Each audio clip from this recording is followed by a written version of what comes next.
Architecture can be seen as a metaphor for philosophy. This was the view taken by René Descartes.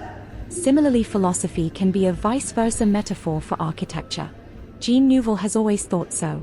His collaborations with philosophers such as Paul Virilio and Jean Baudrillard have been examples of this.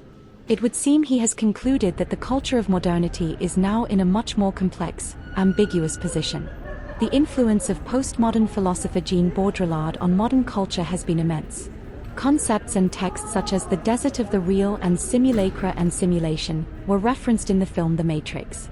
For a post-structuralist, post-Marxist like Baudrillard, whilst Western societies were once organized around industry, they are now organized around social media, television, advertising, and other forms of simulation. In a building like the Cartier Foundation, where I intentionally blend the real image and the virtual image, it signifies that within a given plane, I no longer know if I'm looking at the virtual image or the real image. If I look at the facade, since it's bigger than the building, I can't tell if I'm looking at the reflection of the sky or the sky through the glass. I'm no magician, but I try to create space that isn't legible, a space that works as the mental extension of sight.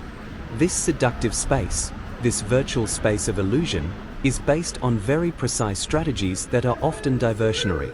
I frequently use what I find around me, including your own work and that of a few others. I also make use of cinema.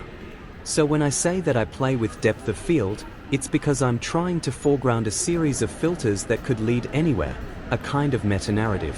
But from that point on, the intellect goes into action.